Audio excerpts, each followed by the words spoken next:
ಏಕಾದಶಿ ಸಹಸ್ರಸ್ಯ ಫಲಂ ನಾಪ್ನೋತಿ ಮಾನವ ಅಂತ ಮತ್ತೆ ಒಂದಷ್ಟು ಹೇಳ್ತಾರೆ. ಎಷ್ಟೆಲ್ಲ ಮಾಡಬೇಕು? ಸ್ನಾನ ಮಾಡಬೇಕು ಏಕಾದಶಿ ಹೊತ್ತು, ದಾನ ಮಾಡಬೇಕು, ಜಪ ಮಾಡಬೇಕು, ಹೀಗೆ ಸ್ವಾಧ್ಯಾಯೋ ದೇವತಾರ್ಚನಂ, ಅಧ್ಯಯನ ಮಾಡಬೇಕು, ದೇವತಾರ್ಚನೆ ಮಾಡಬೇಕು. ಯಾವುದು ಮಾಡ್ತೀರಲ್ಲ ಕಿಂಚಿತ್ ಆದರೂ ಅದಕ್ಕೆ ಅಕ್ಷಯಂ ಫಲಂ ಸ್ಮೃತಂ, ಅದಕ್ಕೆ ಅಧಿಕವಾದ ಪುಣ್ಯ. ಹಾಗಾಗಿ ಉಪವಾಸ ಅಂತೇಳಿ ಸುಮ್ಮನೆ ಕೂತ್ಕೊಳ್ಳೋದಲ್ಲ, ಉಪವಾಸ ಅಂತ ಹೇಳಿ ದೂರದರ್ಶನವನ್ನು ಚಲನಚಿತ್ರವನ್ನು ನೋಡ್ತಾ ಕೂತ್ಕೊಳ್ಳೋದಲ್ಲ, ಸಹಸ್ರಗುಣಿತವಾದ ಫಲ ಬೇಕು. ಕೇಳಿದರೆ ಇದೆಲ್ಲ ಮಾಡಬೇಕು.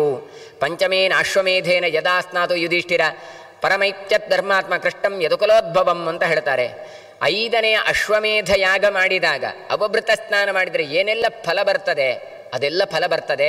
ಹಾಗಾಗಿ ಧರ್ಮರಾಜ ಕೃಷ್ಣನತ್ರ ಈ ಪಾಠವನ್ನು ಕೇಳಿದಂತೆ, ಪ್ರಶ್ನೆಯನ್ನು ಕೇಳಿದ. ಅಲ್ಲ, ಉಪವಾಸ ಉಂಟಂತ ಹೇಳ್ತೀಯಲ್ಲ ಏಕಾದಶಿ, ಅದಕ್ಕೆ ಏನು ಫಲ ಅಂತ ನೋಡಿ. ಒಂದು ಸಲ ಬಂತು, ಬಂದ ನಂತರ ಮತ್ತೆ ಪುನಃ ಹೇಳ್ತಾ ಇದ್ದಾರೆ. ಏನು ಹೇಳ್ತಾರೆ? ದಿವಸಸ್ಯ ಅಷ್ಟಮೇ ಭಾಗೆ ಬಂದೀಭೂತೆ ದಿವಾಕರೆ ನಕ್ತಂಚ ತದ್ವಿಜಾನೀಯ ನಕ್ತಂ ನಿಶಿಭೋಜನಂ. ಏನು ಕೇಳಿದರೆ ದಿವಸದ 8ನೆಯ ಭಾಗ ಅಂತ. ಸೂರ್ಯ ಬಿಸಿಲು ಕಡಿಮೆ ಆಗ್ತಾ ಇರುವಾಗ ದಶಮಿಯವತ್ತು ರಾತ್ರಿ ಒಂದು ವೇಳೆ ಊಟ ಮಾಡಿತು ಅಂತ ಹೇಳಿದರೆ ಅದಕ್ಕೆ ನಕ್ತ ಭೋಜನ ಅಂತ ಹೇಳ್ತಾರೆ. ಅಥವಾ ರಾತ್ರಿಯೇ ಊಟ ಮಾಡಬೇಕು ಅಂತ ಆಗಬೇಕು ಅಂತಿಲ್ಲ, ಸಾಯಂಕಾಲ ಹೊತ್ತಿಗೆ ಮಾಡಿದ್ದರೂ ಆಗತ್ತೆ. ಇದು ಮಾಡಿತು ಕೇಳಿದರೆ ಅದಕ್ಕೊಂದು ಫಲ ಉಂಟು ಅಂತ ಹೇಳಿ, ಆಮೇಲೆ ಇದಕ್ಕೊಂದು ಫಲ ಅಂತ ಹೇಳಿ, ನಕ್ಷತ್ರ ಇರುವಾಗಲೂ ಅಂದರೆ ರಾತ್ರಿ ಊಟವು ಗೃಹಸ್ಥನಿಗೆ ಕೆಲವು ಸಲ ವಿಹಿತ, ಯತಿಗಳಿಗೆ ಮಾತ್ರ ನಿಷಿದ್ಧ. ಅದಕ್ಕೋಸ್ಕರ ಹೇಳ್ತಾರೆ ಯತ್ತ ದಿನಾಷ್ಟಮೇ ಭಾಗೆ ರಾತ್ರೌ ತಸ್ಯ, ಅವ್ರಿಗೆ ನಿಷೇಧನಂ. ನಕ್ತ ಭೋಜನ ಅಂತ ಹೇಳುವಂಥದ್ದು ಅದು ಗೃಹಸ್ಥನಿಗೆ ಹೇಳಿದೆ, ಆದರೆ ರಾತ್ರಿಯಲ್ಲೆಲ್ಲ ದಶಮಿಯ ಹೊತ್ತು ರಾತ್ರಿಯಲ್ಲೆಲ್ಲ ಊಟ ಹೇಳಿದ್ದಲ್ಲ. ನಕ್ಷತ್ರ ದರ್ಶನ ಆಗುವಾಗಲೇ ಒಂದು ವೇಳೆ ಅಂದರೆ ಮುಸ್ಸಂಜೆ ಹೊತ್ತಿಗೆ ನಮಗೆ ಊಟ ಮಾಡಲಿಕ್ಕೆ ಇಲ್ಲ. ಆದ್ದರಿಂದ ಒಂದು ವೇಳೆ ಮಾಡೋದಾದರೂ ಬೇಗ ಮಾಡಬೇಕು. ಇದರ ತಾತ್ಪರ್ಯ ಇಷ್ಟೇ, ನೀವು ಒಂದು ಹೊತ್ತು ನನಗೆ ಪೂರ್ತಿ ಉಪವಾಸ ದಶಮಿಯ ಹೊತ್ತು ಮಾಡಲಿಕ್ಕಿಲ್ಲ, ಉಪಹಾರ ಮಾಡಬೇಕು, ಆದರೆ ಆದಷ್ಟು ಬೇಗ ಮಾಡಬೇಕು ಎನ್ನುವಂಥದ್ದು ತಾತ್ಪರ್ಯ. ಏನು ಕೇಳಿದರೆ ನಕ್ಷತ್ರ ಬರ್ತಾ ಇರುವಾಗಲೇ ನೋಡ್ತಾ ಊಟ, ಪೂರ್ತಿ ರಾತ್ರಿ ಅಂದರೆ ಲೇಟ್ ನೈಟ್ ಅಂತ ಏನು ಹೇಳ್ತೇವೆ ಅವತ್ತು ಊಟ ಮಾಡಬಾರ್ದು ಅಥವಾ ಆಹಾರ ತೆಕ್ಕೊಳ್ಬಾರ್ದು. ರಾತ್ರಿ ದಶಮಿ ನಾಳೆ ಬೇಗ ಸುಲಭ ಆಗ್ತದೆ ಅಂತೇಳಿ ರಾತ್ರಿ 12 ಗಂಟೆಗೆಲ್ಲ ಫಲಾಹಾರ ಮಾಡ್ತಾ ಕೂತ್ಕೊಳ್ಬಾರ್ದು. ಯಾಕೆ ಕೇಳಿದರೆ ಜೀರ್ಣ ಆಗಬೇಕು, ಪೂರ್ತಿ ಏಕಾದಶಿ ಹೊತ್ತು ಹೊಟ್ಟೆ ಖಾಲಿ ಇರಬೇಕು ಎನ್ನುವಂಥದ್ದು ತಾತ್ಪರ್ಯ. ಮಧ್ಯಾಹ್ನೇ ತಥಾಪಾರ್ಥ ಸ್ನಾನಂ ಶುಚಿ ಸಮಾಚಾರ ಆಯಿತು. ಮತ್ತು ಏಕಾದಶಿ ಹೊತ್ತು ಮಧ್ಯಾಹ್ನದಲ್ಲಿ ಸ್ನಾನ ಮಾಡಬೇಕು ಅಂತ ಹೇಳ್ತಾರೆ.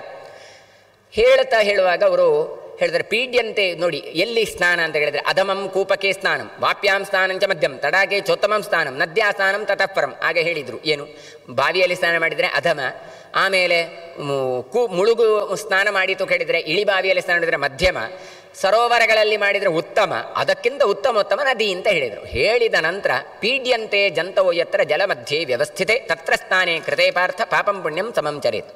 ನೀವು ಹಾಗೆ ಅಂತೇಳಿ ನೀರಿನ ಮಧ್ಯದಲ್ಲಿ ಹೋಗಿ ಸ್ನಾನ ಮಾಡಬಾರದು ಅಂತ ಹೇಳಿದರು. ಮತ್ತು ದಡದಲ್ಲಿ ಸ್ನಾನ ಮಾಡಬೇಕು. ಅಲ್ಲ, ಕೆಲವು ಸಲ ನಾವು ಜಂಪ್ ಮಾಡ್ತೇವೆ, ಸ್ವಿಮ್ಮಿಂಗ್ ಮಾಡ್ತೇವೆ, ಡೈ ಹೊಡಿತೇವೆ, ಹೀಗೆಲ್ಲ ಮಾಡ್ತೇವೆ ಕೇಳಿದರೆ ಅದಕ್ಕೆ ಹೇಳ್ತಾರೆ ಅಲ್ಲಿ ಪುಣ್ಯಂ ಪಾಪಂ ಸಮಂ ಭವೇತ್. ನಿಮಗೆ ಪುಣ್ಯ ಸಹ ಇಲ್ಲ ಪಾಪ ಸಹ ಇಲ್ಲ, ಹಾಗೆ ಇಲ್ಲ ನೀವು ನೀರಾಟ ಆಡಿದಿರೆ ಅಂತ. ಯಾಕೆ ಕೇಳಿದರೆ ಜಲದಲ್ಲಿ ಜಂತುಗಳು ಇರ್ತಾವೆ, ಜಲಚರ ಪ್ರಾಣಿಗಳು ಹೆದರಿ ಓಡಿ ಹೋಗುತ್ತವೆ, ಅವುಗಳಿಗೆ ಕ್ಷೋಭೆ ಆಗಿ ಬಿಡ್ತದೆ. ಹಾಗಾಗಿ ಹಾಗೆಲ್ಲ ಸ್ನಾನ ಮಾಡಬೇಡಿ ಅಂತ ಹೇಳಿದರೆ, ಹಾಗಾದರೆ ನದಿ ತೀರದಲ್ಲೇ ಸ್ನಾನ ಹೇಳಿದರೆ ಹೊರತು ಮಧ್ಯದಲ್ಲಿ ಹೋಗಿ ಇಂಥದ್ದು ಅಲ್ಲೋಲ ಕಲ್ಲೋಲ ಆಗುವ ಹಾಗೆ ಸ್ನಾನ ಮಾಡಬೇಡಿ ಅಂತ ಹೇಳ್ತಾರೆ. ಆಮೇಲೆ ಹೇಳಿದರು, ಅಲ್ಲ ನಿಮಗೆ ಅಷ್ಟೆಲ್ಲ ಹೋಗ್ಲಿಕ್ಕಾಗಿದ್ರೆ ಮನೆಯಲ್ಲಿ ಆದರೂ ತೊಂದರೆ ಇಲ್ಲಪ್ಪ, ಸ್ನಾನ ಮಾಡಿಯಪ್ಪ ಅಂತ. ಕೆಲವರೆಲ್ಲ ಹಾಗೆ ಎಲ್ಲ ಅಲ್ಲಿ ಹೋಗಿ ಆಗುವುದಿಲ್ಲ, ಮತ್ತೆಂತ ಮನೆಯಲ್ಲಿ ಸಹ ಇಲ್ಲ, ಹಾಗೆ ಮಾಡಬೇಡಿ. ಗೃಹೇ ಚೈವೋತ್ತಮಂ ಸ್ನಾನಂ, ಈ ದೃಷ್ಟಿಯಲ್ಲಿ ನೋಡಿದರೆ ಮನೆಯ ಸ್ನಾನವು ಎಷ್ಟೋ ಬೆಟರ್ ಅಂತ ಹೇಳಿದರು. ಜಲಂಚೈವ ವಿಶೋಧಯತ್, ಆದರೆ ಏನು, ನೀರನ್ನು ಸೋಸಿ ಸ್ನಾನ ಮಾಡಿ ಅಂತ ಹೇಳ್ತಾರೆ. ತಸ್ಮಾತ್ ಪಾಂಡವಶ್ರೇಷ್ಠ ಗೃಹೇ ಸ್ನಾನಂ ಸಮಾಚರೇತ್. ಅಂತೂ ಮನೆ ಸ್ನಾನವೂ ಆಗಬಹುದು, ಅದು ಉತ್ತಮ ಆಗಿ ಬಿಡ್ತದೆ. ಆದರೆ ಸ್ನಾನ ಮಾಡುವಾಗ ಏನು ಮಾಡಬೇಕು? ಅಶ್ವಕ್ರಾಂತೆ ರಥಕ್ರಾಂತೆ ವಿಷ್ಣುಕ್ರಾಂತೆ ವಸುಂಧರೆ ಮೃತ್ತಿಗೆ ಹರಮೇ ಪಾಪಂ ಯನ್ಮಯ ಪೂರ್ವ ಸಂಚಿತಂ. ಮಣ್ಣನ್ನು ಹಚ್ಚಿಕೊಳ್ಳುವಾಗ ಈ ಮಂತ್ರ ಹೇಳಿಕೊಳ್ಬೇಕು ಅಂತ ಹೇಳ್ತಾರೆ. ಹಾಗಾದರೆ ಮಣ್ಣು ಹಚ್ಚಿ ಸ್ನಾನವನ್ನು ಹೇಳಿದ್ದಾರೆ. ಅಥವಾ ನಾವು ಇವತ್ತು ಸೋಪ್ ಹಾಕಿದಾದರೂ ತೊಂದರೆ ಇಲ್ಲ, ಆದರೆ ಈ ಮಂತ್ರವನ್ನು ಹೇಳಿ. ಏನು ಹೇಳ್ತಾರೆ ಕೇಳಿದರೆ, ಭೂಮಿ ನಿನ್ನನ್ನು ನಾನು ಹಚ್ಚಿಕೊಂಡು ನಾನು ಸ್ನಾನ ಮಾಡ್ತಾ ಇದ್ದೇನೆ, ನೀನು ಕುದುರೆಗಳಿಂದಲೂ ರಥಗಳಿಂದಲೂ ವಿಷ್ಣುವಿನಿಂದಲೂ ಆಕ್ರಮಿಸಲ್ಪಟ್ಟವಳು. ಅಂದರೆ ಭೂಮಿಯನ್ನು ಮಹಾವಿಷ್ಣು ತಾನು ಹೋಗುವಾಗ ರಥದ ಚಕ್ರಗಳೆಲ್ಲ ನಿನಗೆ ಸಂಪರ್ಕ ಆಗಿದೆ. ಹಾಗಾಗಿ ನಿನ್ನ ಈ ಭಗವಂತನ ಸಂಪರ್ಕಗೊಂಡಂತಹ ಮಣ್ಣು, ಹಾಗಾಗಿ ನಾನು ಹಚ್ಚಿಕೊಂಡದ್ರಿಂದ ಶುದ್ಧ ಆಗುವುದು ಎನ್ನುವ ಕಲ್ಪನೆ ನೋಡಿ. ಎಲ್ಲೇ ಇರಲಿ ದೇವರ ಸಂಪರ್ಕ ಬಂದರೆ ಮಾತ್ರ ಶುಚಿಯಾಗುವುದು. ದೇವರ ಸಂಪರ್ಕ ಬರಲಿಲ್ಲ, ಅಷ್ಟು ಶುಚಿ ಆಗೋದಿಲ್ಲ ಅಂತ ಕೊಡ್ತಾ ಇದ್ದಾರೆ. ಆಮೇಲೆ ಇಲ್ಲಿಯೂ ಹೇಳ್ತಾರೆ, ಕ್ರೋಧಲೋಭವು ಪರಿತ್ಯಜ್ಯ ತ್ವೇಕ ಚಿತ್ತೋ ದೃಢವ್ರತ, ಕೋಪ ಎಲ್ಲ ಬಿಡಬೇಕು, ಏಕವಾಗಿರಬೇಕು. ಆಮೇಲೆ ಮಿಥ್ಯಾವಾದವನ್ನು ಬಿಡಬೇಕು. ಯಾರು ಪಾಖಂಡಿಗಳಿದ್ದಾರೆ ಅವರೊಟ್ಟಿಗೆ ವಾರ್ತಾಲಾಪವನ್ನು ಮಾಡಬಾರ್ದು. ಇದಕ್ಕೂ ಒಂದು ಕಡೆ ಬರ್ತದೆ. ಶತಧನ್ವ ಅಂತ ಒಬ್ಬ ರಾಜ ಏಕಾದಶಿ ಹೊತ್ತು ಏನು ಮಾಡಿದ ಕೇಳಿದರೆ, ಅದು ಇಲ್ಲಿ ಪದ್ಮಪುರಾಣದಲ್ಲಿ ಬೇರೆ ಯಾವುದೋ ಪ್ರಕರಣದಲ್ಲಿ ಬರುವಂಥದ್ದು, ಕೇಳಿದಾರ ಗೊತ್ತಿಲ್ಲ. ಏಕಾದಶಿ ಉಪವಾಸ ಮಾಡ್ತಾನೆ ಶತಧನ್ವ ಅಂತ ರಾಜ. ಮರುದಿನ ಏನು ಮಾಡ್ತಾನೆ ಕೇಳಿದರೆ, ಬೆಳಿಗ್ಗೆ ಬೇಗ ಸ್ನಾನಕ್ಕೆ ಹೋಗ್ತಾನೆ. ಆಗ ಅವನ ಪತ್ನಿ ರಾಜಕುಮಾರಿ ಅವಳು ಬರ್ತಾಳೆ, ರಾಣಿ. ಇಬ್ಬರು ಸ್ನಾನಕ್ಕೆ ಹೋಗ್ತಾರೆ. ಸ್ನಾನಕ್ಕೆ ಹೋಗುವಾಗ ಈ ರಾಜನ ಶತಧನ್ವ ರಾಜನದ್ದು ಕ್ಲಾಸ್ಮೇಟು ಸಿಗ್ತಾನೆ, ಅಂದರೆ ಸಹಾಧ್ಯಾಯಿ ಆಶ್ರಮದಲ್ಲಿದ್ದಾಗ. ಅವನ ಹತ್ರ ಮಾತಾಡುವ ಅಂತ ಹೊರಡ್ತಾನೆ. ಆಗ ಅವನ ಪತ್ನಿ ಹೇಳ್ತಾರೆ, ನೋಡಿ ಇವತ್ತು ಏಕಾದಶಿ ವ್ರತ ಮಾಡಿದ್ದೇವೆ, ಇನ್ನು ದ್ವಾದಶಿ ಪೂಜೆ ಆಗಿ ಪಾರಣೆ ಆಗಬೇಕು. ಅದರ ಮಧ್ಯದಲ್ಲಿ ನಿಮ್ಮ ಗೆಳೆಯ ಇದ್ದಾನೆ, ಅವನ ಹತ್ರ ಮಾತಾಡ್ಲಿಕ್ಕೆ ಹೋಗ್ಬೇಡಿ, ಯಾಕೆ ಅವನ ನಾಸ್ತಿಕ ಪಾಖಂಡ್ಯವ, ಅವನ ಹತ್ರ ಮಾತಾಡಿದರೆ ಪಾಪ ಬರ್ತದೆ ಅಂತ. ನೋಡಿ ಇಲ್ಲಿ ಹೇಳಿದ್ರು ನೋಡಿ ಹಿಂದೆ ಏನು, ಯಾರು ಭಗವಂತನನ್ನು ಬೈತಾರೋ ಪಾಖಂಡಿಗಳಿದ್ದಾರೋ ಅವರೊಟ್ಟಿಗೆ ಮಾತಾಡಬೇಡಿ, ಅವರೊಟ್ಟಿಗೆ ಸಂಪರ್ಕ ಮಾಡಬೇಡಿ ಅಂತ. ಆದರೂ ಕೂಡ ಫ್ರೆಂಡ್ ಅಲ್ವಾ ಅಂತ ಹೇಳ್ತಾನೆ, ಗೆಳೆಯ ಅಲ್ವಾ ಅಂತ ಹೇಳಿ ಇವಳು ಸ್ನಾನ ಮಾಡಿ ಹೋದ ಬಳಿಕ ಇವು ಅವನ ಹತ್ರ ಮಾತಾಡ್ತಾನೆ, ಹೇಗೆ ಮಾರಿದೆ, ಹೇಗಿದ್ದಿ, ಹಾಗೆ ಹೀಗೆ ಅಂತ. ಮತ್ತೆ ಬಂದು ನಾನು ಯಥಾ ಪ್ರಕಾರ ಪೂಜೆ ಎಲ್ಲ ಮಾಡ್ತಾನೆ. ಏಕಾದಶಿ ವ್ರತ ಮುಗಿಸ್ತಾರೆ, ದ್ವಾದಶಿ ಮುಗಿಯುತ್ತೆ. ಆಮೇಲೆ ಕಾಲಕ್ರಮೇಣದಲ್ಲಿ ಅವ ಸತ್ತು ಹೋಗ್ತಾನೆ. ಸತ್ತು ಹೋದರೆ ಅವ ಒಂದು ನಾಯಿಯಾಗಿ ಹುಟ್ಟಿದ್ದಾನಂತೆ. ಈ ರಾಜಕುಮಾರಿ ಏನಾಗಿದ್ದಾರೆ ಅಂದರೆ ರಾಣಿ ಏನಾಗಿದ್ದಾಳೆ ಕೇಳಿದರೆ, ಒಂದು ರಾಜಕುಮಾರಿಯಾಗಿ ಕಾಶಿ ಪಟ್ಟಣದಲ್ಲಿ ಹುಟ್ಟಿಕೊಂಡಿದ್ದಾಳೆ. ಹುಟ್ಟಿಕೊಂಡದ್ದು ಮಾತ್ರ ಅಲ್ಲ, ಅವಳಿಗೆ ಪೂರ್ವಜನ್ಮದ ಸ್ಮರಣೆ ಉಂಟು. ವಯಸ್ಸಾಯಿತು, ಮದುವೆ ಆಗುವ ಅಂತ ಹೇಳಿದರೆ ನಾನು ಮದುವೆ ಆಗುವುದಿಲ್ಲ ಹೇಳ್ತಾಳೆ. ಯಾಕೆ ಕೇಳಿದರೆ, ನನ್ನ ಗಂಡ ಶತಧನ್ವ ಅಂತ ರಾಜ ಇದ್ದ, ಆವ ಈಗ ಒಂದು ನಾಯಿಯಾಗಿ ಹುಟ್ಟಿದ್ದಾನೆ, ಹಾಗಾಗಿ ನಾನು ಮದುವೆ ಆಗಿದ್ರೆ ಅದನ್ನೇ ಅಂತ ಹೋಗಿದ್ದಾಳೆ. ಯಾಕೆ, ತನ್ನ ಗಂಡ ಅಂತ ಗೊತ್ತಿದ್ದರೆ. ನೋಡಿ, ಜನ್ಮಾಂತರದ ಸ್ಮರಣೆಗಳು ಗೊತ್ತಿದ್ರೆ ಎಷ್ಟೆಲ್ಲ ಸಮಸ್ಯೆ ಅಂತ. ನಾವು ಎಷ್ಟೋ ಸಲ ಹೇಳೋದಂತ ನಮಗೆ ಗೊತ್ತಾಗಬೇಕು ಅಂತ, ಗೊತ್ತಾದರೆ ಎಷ್ಟು ಸಮಸ್ಯೆ. ಹೋದ್ಲು ನಾಯಿ ಹತ್ರ ಹೋಗಿ ಹೇಳಿದ್ದು, ನೀನು ರಾಜ ಅಂತ. ಎಂಥದ್ದು ನಾಯಿದು, ಬೌ ಹೇಳಿತು ಅಷ್ಟೇ. ಕೊನೆಗೆ ಹೇಳಿದಂದು, ನೋಡು ನೀನು ಒಬ್ಬ ನಾಸ್ತಿಕನ ಒಟ್ಟಿಗೆ ವಾರ್ತಾಲಾಪ ಮಾಡಿದ್ರು, ಅದು ಕೂಡ ದೀಕ್ಷಿತನಾಗಿರುವಾಗ, ವ್ರತ ಮಾಡಲಿಕ್ಕೆ ಹೋಗುವಾಗ ಮಾತಾಡಿದ್ದರಿಂದ ಇವತ್ತು ನಾಯಿಯಾಗಿ ಹುಟ್ಟಿದ್ದಿ. ನಾನು ನೋಡು ರಾಜಕುಮಾರಿಯಾಗಿ ಹುಟ್ಟಿದ್ದೇನೆ, ಆದರೆ ನೀನೇ ನನ್ನ ಎಂದಿಗೂ ಗಂಡ, ಆದ್ದರಿಂದ ನಾನು ಮದುವೆ ಆಗುವುದಿಲ್ಲ. ನೀನು ಏನು ಮಾಡು ಕೇಳಿದರೆ, ನಿನ್ನ ಈ ನಾಯಿಯ ಜನ್ಮವನ್ನು ಬಿಡು, ಮತ್ತೆ ನೀನು ಒಳ್ಳೆ ದೇಹವನ್ನು ಪಡ್ಕೊಂಡು ಬಾ ಅಂತ ಹೇಳಿದ್ಲಂತೆ. ಸರಿ, ನಾಯಿ ಉಪವಾಸ ಮಾಡಿತು, ದೇಹ ತ್ಯಾಗ ಮಾಡಿತು. ಮತ್ತೆ ಅದೊಂದು ಕಾಗೆಯಾಗಿ ಹುಟ್ಟಿತು. ಪುನಃ ಇವಳು ಹೋದ್ಲು, ಕಾಗೆ ಹತ್ರ ಹೇಳಿತು, ನೋಡು ನೀನು ಕಾಗೆ ಅಲ್ಲ, ನೀನು ಶತಧನ್ವ ರಾಜನಾಗಿದ್ದಿ, ಏಕಾದಶಿ ವ್ರತ ಎಲ್ಲ ಮಾಡಿದ್ದಿ, ವ್ರತ ಬಿಡುವಾಗ ನಾಸ್ತಿಕನೊಟ್ಟಿಗೆ ಮಾತಾಡೋದಕ್ಕೆ ಹೀಗೆ ಬಂತು ಅಂತ. ಪುನಃ ಕಾಗೆ ತಾನು ಸತ್ತಿತು. ಆಮೇಲೆ ಒಂದು ಗಿಳಿಯಾಗಿ ಹುಟ್ಟಿತು. ಹೀಗೆ ಒಂದು 10-15 ಒಂದು ಜನ್ಮವನ್ನು ಪಡ್ಕೊಂಡು ಬರ್ತದೆ. ಕೊನೆಗೆ ನವಿಲಾಗಿ ಹುಟ್ಟಿತು. ಪುನಃ ಇವಳು ಹೋದ್ಲು, ಹೇಳಿದ್ಲು, ನೀನು ನವಿಲಲ್ಲ, ನೀನು ಜನ್ಮಾಂತರದಲ್ಲಿ ರಾಜನಾಗಿದ್ದಿ, ಹೀಗೆಲ್ಲ ಹೇಳಿದ್ಲು. ಕೊನೆಗೆ ಏನು ಮಾಡಿದ್ಲು ಕೇಳಿದರೆ, ಅವಳು ಈ ರಾಜನನ್ನು ಅಂದರೆ ನವಿಲನ್ನು ಹಿಡ್ಕೊಂಡು ಅಲ್ಲಿ ಸ್ನಾನಕ್ಕೆ ಹೋದ್ಲು. ಆ ಸ್ನಾನ ಏನು ಕೇಳಿದರೆ, ಜನಕ ಮಹಾರಾಜ ತಾನು ಯಾಗಗಳನ್ನೆಲ್ಲ ಮಾಡಿ ಅವಭೃತಕ್ಕೆ ಅಂತ ಬಂದದ್ದು. ಅವಭೃತ ಸ್ನಾನ ಮಾಡುವಾಗ ಈ ನವಿಲನ್ನು ಹಿಡ್ಕೊಂಡು ಇವಳು ನೀರಿನಲ್ಲಿ ಮುಳುಗಿದ್ಲು. ನೀರಿನಲ್ಲಿ ಮುಳುಗಿ ಏಳುವಾಗ ನವಿಲು ಸತ್ತು ಹೋಗಿದೆ. ರಾಜಕುಮಾರಿ ಯಥಾ ಪ್ರಕಾರ ಸ್ನಾನ ಮಾಡಿ ಬಂದಿದ್ದಾಳೆ. ಮುಂದಿನ ಜನ್ಮದಲ್ಲಿ ಇದೇ ಜನಕ ಮಹಾರಾಜ ಯಾಗ ಎಲ್ಲ ಮಾಡಿದ್ಯಾಕೆ ಹೇಳಿದರೆ, ಸಂತಾನಕ್ಕೋಸ್ಕರ. ಅವನಿಗೆ ಮಗನಾಗಿ ಇವ ಹುಟ್ಟಿದ್ದಾನೆ. ಈ ಶತಧನ್ವ ಎಂತ ರಾಜ ಜನಕಪುತ್ರನಾಗಿ ಬಂದಿದ್ದಾನೆ.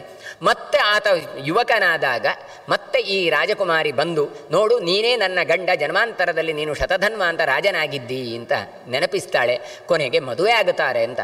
ಇದರಲ್ಲಿ ತಾತ್ಪರ್ಯ 2 ಏನು ಕೇಳಿದರೆ, ಒಂದು ವ್ರತ ಮಾಡುವಾಗ ಇತರರೊಟ್ಟಿಗೆ ಹಾಳು ಹರಟೆ ಮಾಡಿದರೆ ಒಂದು 10-15 ಪ್ರಾಣಿ ಜನ್ಮವನ್ನು ಪಡ್ಕೊಳ್ಬೇಕಾಗತ್ತೆ. ಅದು ಮತ್ತೆ ಕ್ಲೋಸ್ ಆಗಲಿಲ್ಲ, ಮುಗಿಲಿಲ್ಲ. ಯಾವಾಗ ಮುಗಿದದ್ದು ಕೇಳಿದರೆ, ಅವಭೃತ ಸ್ನಾನ ಮಾಡಿದಾಗ ಆ ದೋಷಗಳು ಪರಿಹಾರದ್ದು. ಹಾಗಾಗಿ ದೇವರು ಸ್ನಾನ ಮಾಡುವಾಗ ದೇವರ ಜೊತೆಗೆ ಸ್ನಾನ ಮಾಡುವಂಥದ್ದು. ಉತ್ಸವಗಳ ಕೊನೆಯಲ್ಲಿ ಅವಭೃತ ಮಾಡಿದರೆ ಜನ್ಮಾಂತರದ ಪಾಪಗಳು ಪರಿಹಾರ ಆಗತ್ತೆ ಅಂತ ತೋರಿಸಿಕೊಡ್ತಾರೆ. ಹೀಗೆ ಏಕಾದಶಿಯ ಹೊತ್ತು ಇತರರ ಒಟ್ಟಿಗೆ ಹೆಚ್ಚು ಸಂಪರ್ಕವನ್ನು ಮಾಡಬೇಡಿ ಎನ್ನುವಂಥದ್ದು ಇದೇ ಪದ್ಮಪುರಾಣವನ್ನು ಕೊಡ್ತದೆ. ಆಮೇಲೆ ಹೇಳ್ತಾರೆ, ಕೇಶವಂ ಪೂಜಯಿತ್ವ ದೀಪಂ ದದ್ಯಾತ್ ಗೃಹೇ ತತ್ರ ಅಂತ ಹೇಳಿ ಭಗವಂತನ ಪೂಜೆ ಮಾಡಬೇಕು. ಆಮೇಲೆ ದೀಪವನ್ನು ಕೊಡಬೇಕು ಅಂತ. ಮತ್ತೆ ಯಾವುದು ಮಾಡುವುದು, ನಿದ್ರಾಂಚ ಇವತ್ತು ಮೈಥುನಂ, ನಿದ್ರೆ ಮತ್ತು ಮಿಥುನಾದಿಗಳನ್ನು ಮಾಡಬಾರದು ಅಂತ. ರಾತ್ರವು ಜಾಗರಣೆ ಮಾಡಬೇಕು, ಧರ್ಮಶಾಸ್ತ್ರ ವಿನೋದದಿಂದ ಕಾಲವನ್ನು ಕಳಿಬೇಕು. ಇನ್ನು ಏಕಾದಶಿಂ ದ್ವಿಜಪಾರ್ಥ ವಿಭೇದಂ ನೈವ ಕಾರಯೇತ್. ಈ ಏಕಾದಶಿಯಲ್ಲಿ ಅದು ಜಾಸ್ತಿ ಇದು ಜಾಸ್ತಿ, ಅದು ಕಡಿಮೆ ಇದು ಕಡಿಮೆ ಅಂತ ಹೇಳಿ ಹಾಗೆ ವಿಭೇದವನ್ನು ಮಾಡಬೇಡಿ, ಭೇದವನ್ನು ಮಾಡಬೇಡಿ ಅಂತ ಹೇಳ್ತಾರೆ. ಮತ್ತೊಂದಷ್ಟು ಪುಣ್ಯವನ್ನು ಹೊಡ್ತಾರೆ.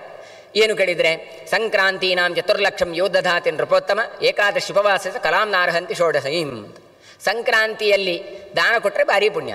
4 ಲಕ್ಷ ಸಂಕ್ರಾಂತಿಯಲ್ಲಿ ದಾನ ಕೊಟ್ಟರೆ ಎಷ್ಟು ಪುಣ್ಯ? ಅದಕ್ಕಿಂತ 16 ಪಟ್ಟು ಪುಣ್ಯ ಏಕಾದಶಿ ಮಾಡಿದರೆ ಬರ್ತದೆ. ಪ್ರಭಾಸ ಕ್ಷೇತ್ರದಲ್ಲಿ ನೀವು ಹೋಗಿ ಚಂದ್ರ ಸೂರ್ಯಗ್ರಹಣದಲ್ಲಿ ಹೋಗಿ ಕೊಟ್ಟಂತಹ ದಾನಕ್ಕೇನುಂಟು ಅದಕ್ಕಿಂತ 16 ಪಟ್ಟು, ಅಶ್ವಮೇಧ ಯಜ್ಞದಿಂದ ಪೃಥ್ವಿಯಲ್ಲಿ ಯಾವ ಫಲ ಬರ್ತದೆ ಅದಕ್ಕಿಂತ 100ರಷ್ಟು, ತಪಸ್ವಿಗಳು ಮನೆಯಲ್ಲಿ ಬಂದು ಯತಿಗಳು ಭೋಜನ ಮಾಡಿದರೆ ಅದು ಹಿಂದೆ ಮೊದಲು ಒಂದು ಸಲ ಹೇಳಿದರು, ಈಗ ಮತ್ತೆ ಇದನ್ನು ಹೇಳ್ತಾ ಇದ್ದಾರೆ. ಅದರದ್ದು ಏನು ತಾತ್ಪರ್ಯ ಕೇಳಿದರೆ ಮತ್ತೆ ಹೇಳ್ತಾ ಇದ್ದಾರೆ ಕೇಳಿದರೆ ಅಷ್ಟು ಪುಣ್ಯ ಉಂಟು ಅಂತ ತೋರಿಸ್ತಾ ಇದ್ದಾರೆ. ಆಮೇಲೆ ಹೇಳ್ತಾರೆ, ಯೇಷಾಂ ದೇಹೇ ತ್ರಯೋ ದೇವಾ ಬ್ರಹ್ಮ ವಿಷ್ಣು ಮಹೇಶ್ವರ ವಸಂತಿ ತೇಷಾಂ ತತ್ತುಲ್ಯ ಏಕಾದಶ್ಯುಪವಾಸಿನಃ. ಅಲ್ಲ, ನಮಗೆ ಏಕಾದಶಿ ಮಾಡಲಿಕ್ಕಾಗಲಿಲ್ಲಪ್ಪ, ನಮಗೆ ಶುಗರ್ ಉಂಟು, ಅದು ಉಂಟು, ಇದು ಉಂಟು ಅಂತ ಮಾಡಲಿಲ್ಲ. ಯಾರಾದರೂ ಏಕಾದಶಿ ಉಪವಾಸ ಮಾಡ್ತಾರೆ ಅಂತಾದರೆ ಅವರ ದೇಹದಲ್ಲಿ ಬ್ರಹ್ಮ ವಿಷ್ಣು ಮಹೇಶ್ವರರ ಸನ್ನಿಧಾನ ಉಂಟು ಅಂತ ಹೇಳ್ತಾರೆ. ಹಾಗಾಗಿ ಅವರಿಗೆ ನೀವು ಗೌರವವನ್ನು ಕೊಡಿ, ಅವರಿಗೆ ನೀವು ಅಡೆತಡೆಯನ್ನು ಮಾಡಬೇಡಿ.